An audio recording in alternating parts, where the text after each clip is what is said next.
Most people bring home cheap magnets or a mild sunburn from their travels. The absolute legends in today's video decided to leave with something much more permanent: a Darwin Award. Warning: attempting any of this is basically a speed run to the afterlife. Let's look at 10 tourists who tried to cheat the system and got patched out permanently. 1. The sprawling, sun-baked expanse of the Nevada desert is a mesmerizing landscape of shimmering heat waves, endless sagebrush, and a terrifying amount of restricted government real estate, making it the absolute worst place on Earth to hunt for a free vacation souvenir. Enter Gary, a fiercely frugal tourist on a cross-country road trip whose primary objective in life was avoiding gift shop upcharges at all costs. Gary viewed heavily overpriced roadside tourist traps not as a convenience, but as a deeply personal financial insult, vowing to his exhausted family that he would simply find his own authentic, rugged piece of Western memorabilia out in the wild. Pulling his heavily packed minivan onto the crumbling shoulder of a deserted highway, he parks directly adjacent to a towering, rust-mottled chain-link fence plastered with incredibly explicit skull and crossbones signage reading "Danger, Military Bombing Range, Unexploded Ordnance." To any person possessing a functioning cerebral cortex, this translates to keeping your doors locked and enjoying the air conditioning. But to Gary's hopelessly bargain-hunting brain, this was essentially a neon sign advertising a limitless buffet of free, antique metal yard art. Leaving his bewildered wife in the passenger seat with a confident wave, he brazenly ducks through a weathered hole in the wire and begins a blistering hike into the lethal scrubland. After 10 minutes of sweating through his khaki shorts, his eyes lock onto the ultimate prize: a heavy, half-buried, vaguely aerodynamic cylinder featuring oxidized fins. Gary doesn't see a highly volatile, abandoned military explosive. He sees a rustic, incredibly unique coffee table conversation starter that will make his suburban neighbors burn with jealousy. Dropping to his knees in the scorching dirt, he enthusiastically excavates the heavy device with his bare hands, marveling at its sheer industrial heft. It's undeniably impressive, but caked in a thick, concrete-like layer of 50-year-old desert clay and crusty rust. Ever the meticulous perfectionist, Gary decides this spectacular artifact needs a quick, impromptu detailing before he proudly hauls it back to the minivan. He glances around the barren dirt, picks up a jagged, fist-sized chunk of solid granite, and figures he will just gently tap the worst of the grime away. Here is a crucial lesson in advanced explosive chemistry. Vintage military detonators do not age gracefully like a fine wine. They age like a paranoid, heavily caffeinated rattlesnake, and their internal chemicals become hilariously, violently sensitive to sudden kinetic impact. Gary confidently raises his makeshift stone hammer and brings it down right on the nose of the rusted casing. The device, which had been patiently baking in the dirt waiting for a designated target for 5 straight decades, gleefully fulfills its singular, catastrophic purpose. The resulting blast echoes for miles across the empty basin, instantly transforming Gary's thrifty scavenger hunt into a spectacular, dusty vapor cloud. He successfully dodged paying $20 for a painted ceramic rattlesnake magnet at the last gas station. But the ultimate irony was that he permanently merged with the very Nevada landscape he was so desperate to take home. Leaving his family with a rental car deposit they were definitely not getting back. 2. Greg was the kind of guy who would argue with a GPS, override a smoke detector, and genuinely believe his gut feeling outranked a digital thermometer. He was a walking, talking monument to the Dunning-Kruger effect, which made Yellowstone National Park a breathtaking geothermal wonderland filled with boiling acid pools and a never-ending parade of tourists who firmly believe the laws of geology are polite suggestions. The single worst vacation destination for his specific brand of arrogance. Geysers are essentially the Earth's natural pressure cookers, where subterranean magma superheats trapped underground water until the pressure reaches a critical, explosive threshold, resulting in a violent vertical ejection of boiling liquid capable of causing instant, catastrophic thermal damage. It is a terrifying display of planetary power, which is exactly why the park installs heavy wooden safety boardwalks and enormous warning signs. But standing behind a fence with a herd of common, rule-abiding vacationers just wasn't Greg's style. Glaring at an official park sign stating the next eruption was expected in 15 minutes, Greg checks his expensive smartwatch, squints at a tiny bubbling puddle nearby, and loudly announces to his mortified girlfriend that the Rangers are artificially hyping the danger just to control the crowd flow. He smugly declares that he has a solid 5-minute window to get an unobstructed down-the-barrel selfie before anything interesting happens. Completely ignoring the frantic, screaming protests of dozens of onlookers, Greg casually vaults over the safety barrier. He swaggers out onto the fragile, crusty mineral deposit, entirely unbothered by the hollow, sickeningly brittle cracking sounds his heavy hiking boots are making on the paper-thin thermal crust, separating him from a magma-heated death trap. He marches right up to the main vent, which currently looks like a dark, steamy, relatively innocent hole in the ground. Determined to secure the ultimate social media profile picture, Greg leans his entire upper body over the opening, peering directly down into the subterranean abyss like a confused mechanic trying to diagnose a weird engine noise. Unfortunately for our amateur volcanologist, Mother Nature does not care about his proprietary wrist math or his follower count. Deep underground, the boiling water hits its flashpoint. Without a single microsecond of warning, thousands of gallons of 200-degree liquid erupt upwards at nearly 100 miles an hour. The scalding pillar of geological fury catches Greg squarely in the face, launching his thoroughly cooked body backward in a blinding cloud of white-hot steam. He achieved his brilliant goal of getting a VIP, front-row view of the eruption perfectly on schedule, but his vacation ended in an instant, horrific flash boil, and the only photo from the entire event was a blurry, steam-filled snapshot from a horrified German tourist's camera that the Park Service quietly turned into their most shared safety PSA of the decade, captioned simply, "This is why we have fences." 3. Would you cross a mile of open ocean on a toddler's pool toy to save $20? No? Then you are already making better life decisions than Craig, a backpacking tourist whose wallet was seemingly welded shut and who would happily walk 10 miles in the blistering afternoon sun just to avoid a $3 taxi fare. A picturesque Greek island resort was about to become the stage for his most spectacular act of financial self-destruction. Standing on a breezy, sun-drenched beach, Craig was glaring across a choppy, 1-mile ocean channel at a gorgeous, uninhabited offshore islet that everyone else was visiting. The official, motorized tourist ferry cost a grand total of €20 for a safe round-trip passage. Craig found this price point physically repulsive to his core beliefs. Refusing to let the local tourism industry swindle his hard-earned cash, he devised a master plan that required a shocking, almost clinical lack of self-awareness. He sneaks into the shallow end of a nearby family hotel pool, casually steals a flimsy, neon-pink plastic inflatable flamingo designed for a toddler, and marches triumphantly back to the shore. He packs his phone and wallet into a black plastic garbage bag, tucks his stolen, squeaky toy under his arm, and completely ignores the massive red flags whipping violently in the stiff offshore winds. He also aggressively ignores the local fishermen screaming at him in frantic Greek, waving their sun-baked arms to stop him from entering the water. Now, you would logically assume a man attempting an open ocean crossing on a discount vinyl bird would be an Olympic-level swimmer. But Craig possessed the aquatic grace of a sinking anvil, genuinely believing the ocean was just a large, slightly salty swimming pool. He wades into the crashing surf, awkwardly belly flops onto the bright pink flamingo, and begins aggressively paddling with a pair of cheap rubber flip-flops strapped to his hands. For the first 50 yards, he feels like a thrifty, seafaring genius. But once he clears the protective geological embrace of the bay, the brutal, uncaring reality of the open ocean sets in. The deceptively strong offshore winds and a vicious, invisible rip current immediately grab hold of his unsteerable dollar store floaty with terrifying ease. Suddenly, the picturesque island isn't getting closer. The vast, endless horizon of the Mediterranean Sea is rapidly expanding in front of him.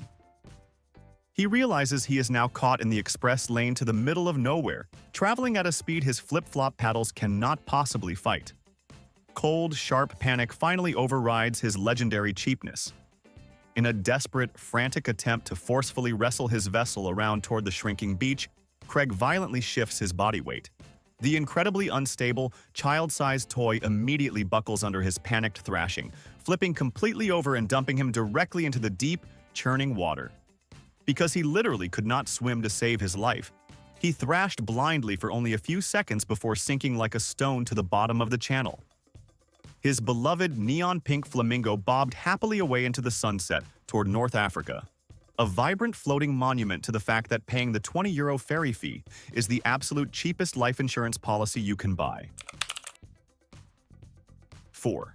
Costa Rica's lush tropical rainforests are a majestic, humid paradise of emerald canopies, exotic wildlife, and plunging, terrifying ravines that absolutely demand certified, professional safety equipment to traverse. Enter Brad, a dangerously overconfident DIY bro whose entire life philosophy revolved around the deeply flawed belief that professionals were just amateurs with better marketing.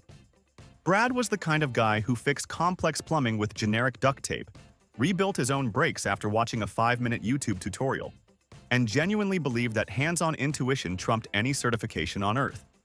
Scrolling past a certified eco-resort zipline park, Brad didn't balk at the $80 price tag. He scoffed at the very concept of needing an instructor. He wandered off the beaten path and stumbled upon a rusted, abandoned steel logging cable suspended precariously over a dizzying 300-foot jungle gorge. Instead of seeing a tetanus-covered, localized death trap, Brad's delusionally self-reliant brain saw a golden opportunity to engineer his own extreme sports experience. He tosses a bewildered local farmer a crumpled $5 bill to look the other way, then proudly whips out his personal safety gear.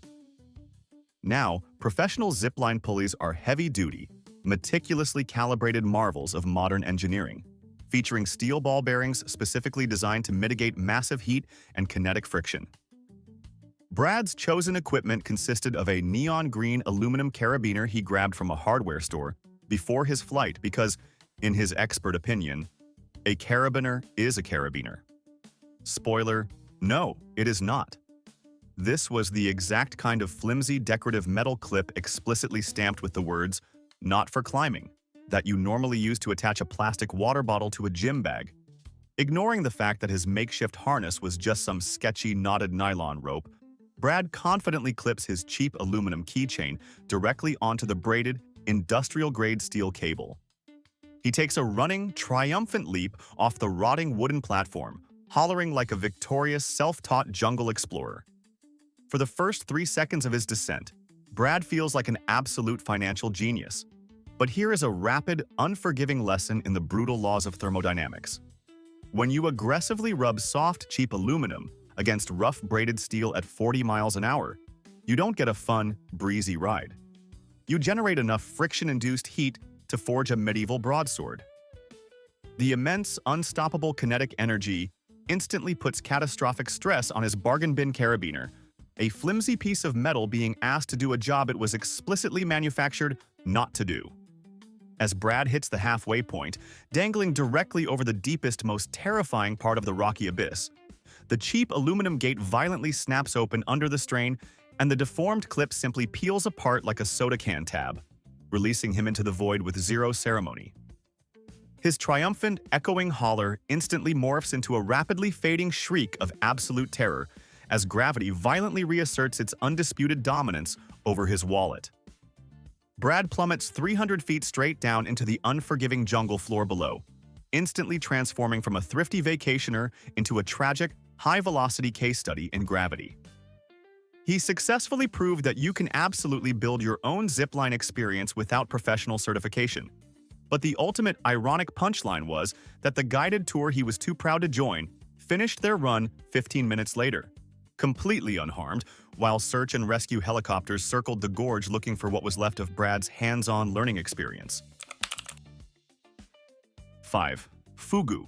A single pufferfish contains enough tetrodotoxin to flatline 30 grown adults, and the Japanese have somehow turned eating it into a luxury dining experience, which is either the most badass culinary flex in human history or definitive proof that humanity has a collective death wish. Enter Chad, a loud, aggressively gluttonous tourist who treated high-end culinary etiquette like a personal insult to his masculinity. Chad possessed a monumentally inflated ego and genuinely believed his superior cast-iron American stomach was completely immune to the fundamental laws of biology. His ultimate vacation goal was conquering the infamous fugu experience, viewing the 1,200 times deadlier than cyanide neurotoxin, not as a mortal danger but as a personal challenge to his self-proclaimed iron constitution. Master chefs spend over a decade rigorously training to meticulously slice away the lethal organs, leaving just a microscopic, heavily regulated trace of the poison to provide a pleasant, thrilling numbness on the diner's lips. It is a razor-thin tightrope walk between a luxurious appetizer and a catastrophic morgue visit. Chad sits down at a highly exclusive restaurant, orders the fugu, and quickly shovels the carefully measured paper-thin sashimi into his mouth. He feels the famous, subtle tingle, but instead of appreciating the culinary artistry, his toxic bravado kicks into maximum overdrive. Wanting to prove he is an unstoppable biological juggernaut to the rest of the dining room, Chad loudly demands a second massive portion. The master chef politely but firmly refuses, explaining the strict physiological safety limits of the toxin. This logical denial causes Chad to throw a spectacular, entitled tantrum. Waiting until the head chef turns his back to tend to another table, Chad corners a terrified, completely inexperienced junior busboy, aggressively bullies him, and bribes the poor kid to secretly bring him a massive, unsanctioned pile of raw pufferfish scraps from the kitchen prep area.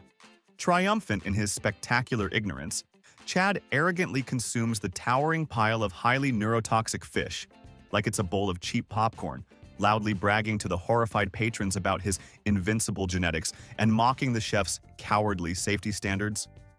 However, neurotoxins do not possess a Yelp account, and they are entirely unimpressed by a tourist's inflated sense of self-worth. As Chad swallows the final, fatal bite, the massive overdose of tetrodotoxin floods his nervous system with ruthless, terrifying efficiency. The pleasant tingle instantly escalates into total, irreversible muscular paralysis. Chad's smug grin freezes in place as he realizes, far too late, that his respiratory system is rapidly shutting down, completely trapping his fully conscious, panicking mind inside a suffocating, paralyzed shell. He proudly proved he could eat more than anyone else in the room, but his monumentally stupid dietary arrogance resulted in him slumping face-first into his empty soy sauce dish, transforming from a loudmouthed culinary conqueror into a silent, tragic cautionary tale about why you should never, ever try to bully a plate of poison. 6. Todd had no business being on a mountain.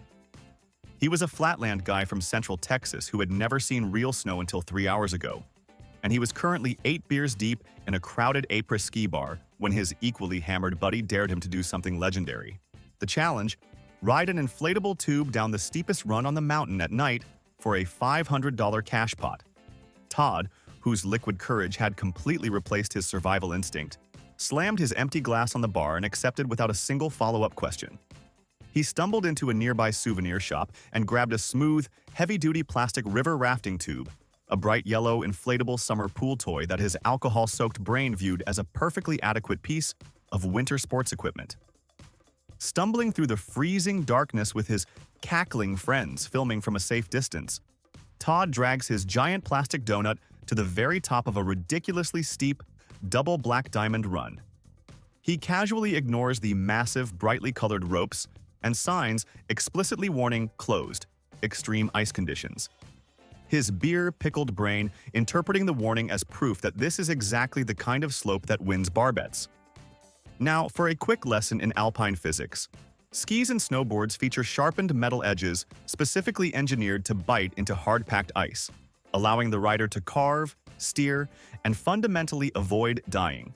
A smooth, curved plastic river tube possesses absolutely zero edges, creating an environment of zero friction, essentially transforming the rider into a totally unguided, high-speed missile. Todd gleefully throws himself belly-first onto the tube and launches over the precipice into the pitch-black night. Within 3 seconds of hitting the 45-degree sheer ice face of the mountain, Todd realizes he has made a severe, terminal miscalculation. The smooth plastic instantly accelerates to terrifying, literal highway speeds. Panicking, Todd tries to dig his soft winter boots into the ice to steer, a pathetic, flailing maneuver that accomplishes absolutely nothing against the overwhelming, unstoppable kinetic energy he has just unleashed. He has no brakes, no steering wheel, and absolutely no hope of bailing out. Todd becomes a screaming, helpless human air hockey puck, rocketing down the frozen mountain completely out of control.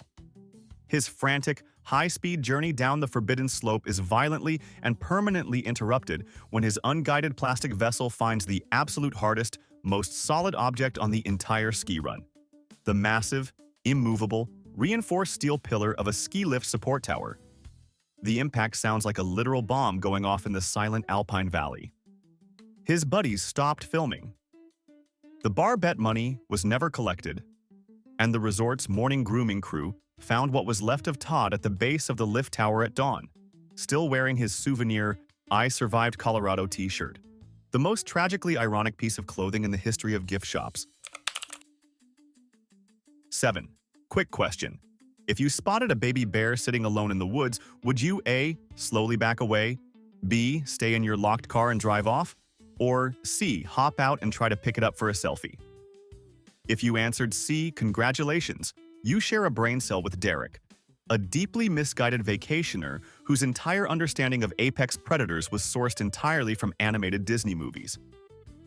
Derek was the kind of arrogant city dweller who fundamentally failed to grasp that wild animals are not just large, slightly dirty golden retrievers waiting for a belly rub.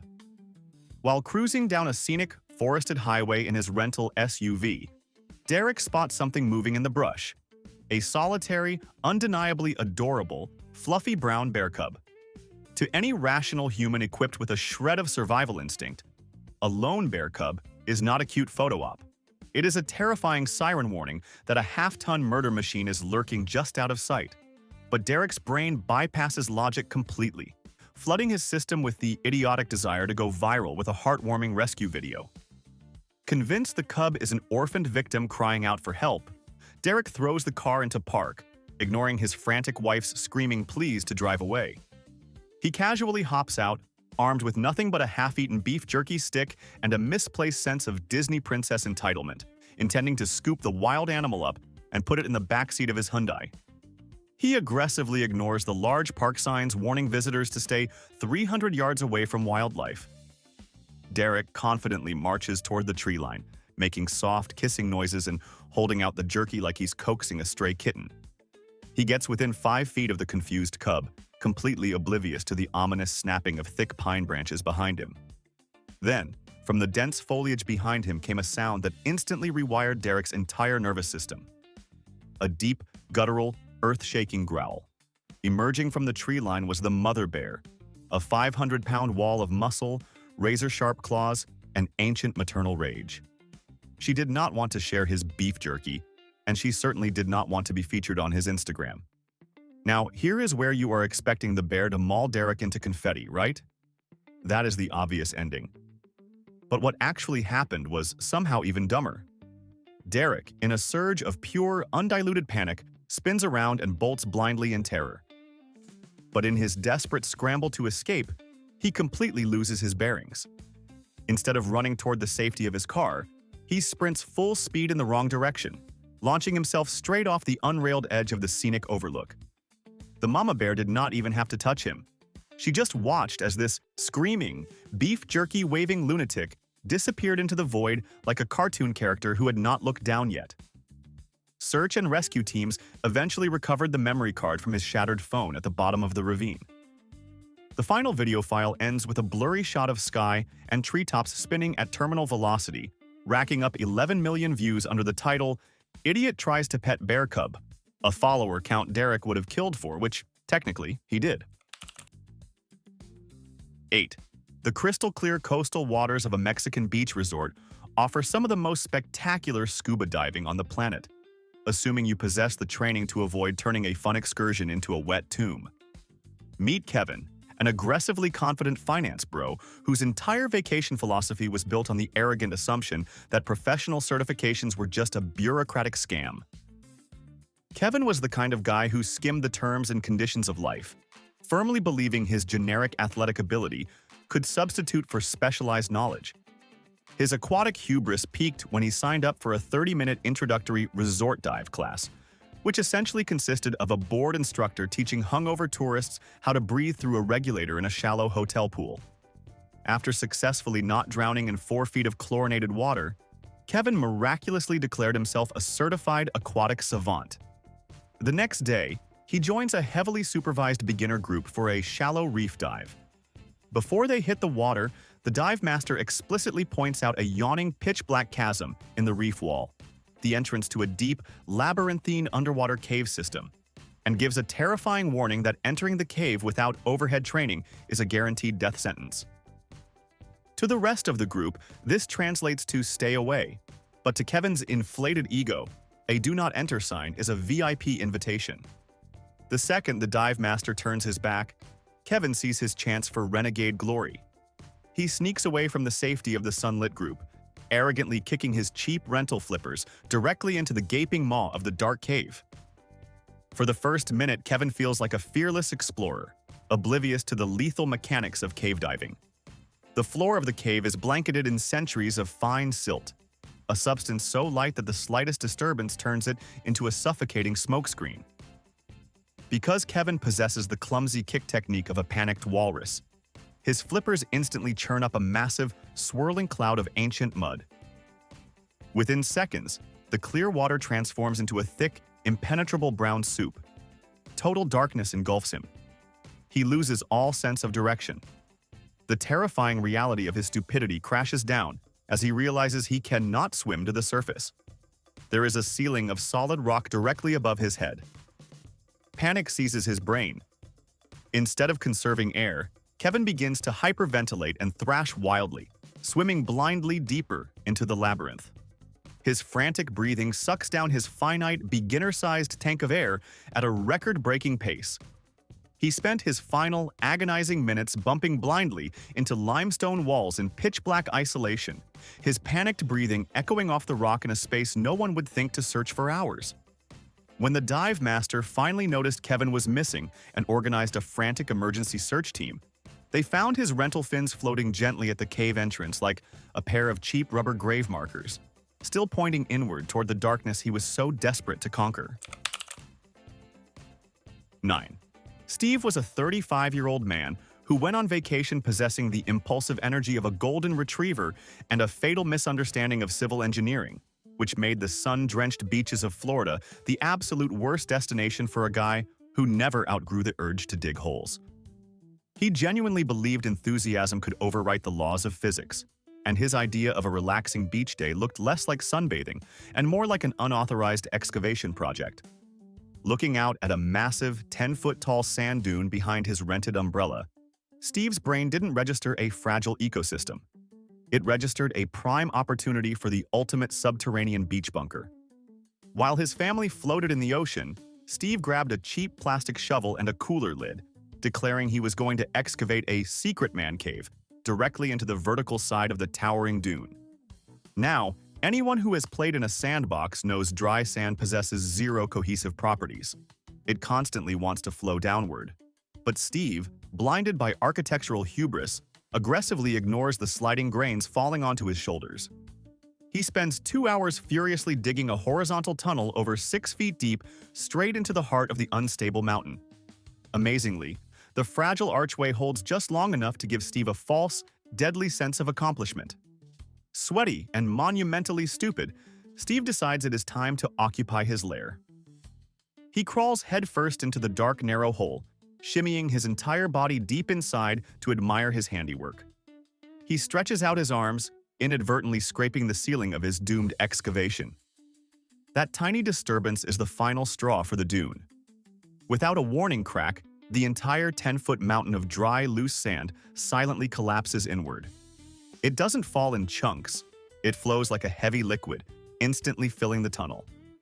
Steve is abruptly buried alive under several tons of incredibly dense, packed microscopic rock. The sheer weight instantly pinned him in place, trapping him tighter than a concrete cast. Worse, the immense pressure ensured that his beach vacation was permanently over, leaving him without a single cubic inch of breathing room. Because sand perfectly absorbs sound, his muffled, panicked screams were instantly silenced. To the crowded, noisy beach just 20 feet away, he had simply vanished into thin air. Steve achieved his goal of finding permanent shade, permanently entombing himself in his own idiotic, structurally doomed fantasy before his family even realized he was missing. 10. $1,000 smartphone. Fully insured, replaceable in 24 hours at any strip mall in America. A human spine, on the other hand, is a bespoke, one-of-a-kind original with a strict zero returns policy. Our protagonist for this high-altitude catastrophe is Tyler, an insufferable, hyper-addicted social media influencer wannabe whose entire existence was completely tethered to the glowing screen of that very phone. Tyler was the specific brand of arrogant tourist who viewed safety regulations as annoying obstacles deliberately placed in his path to prevent him from capturing the perfect viral content. While riding an open-air ski lift slowly up the freezing, wind-whipped mountain, Tyler is completely ignoring the breathtaking alpine scenery, opting instead to wildly lean over the edge of the swaying metal bench to capture a precarious, high-angle selfie. His fingers, encased in thick, clumsy winter gloves, inevitably fumble the delicate device. The phone slips from his grasp, tumbling silently through the frigid air and landing with a soft thud in the pristine, white snow roughly 40 feet directly below the moving chair.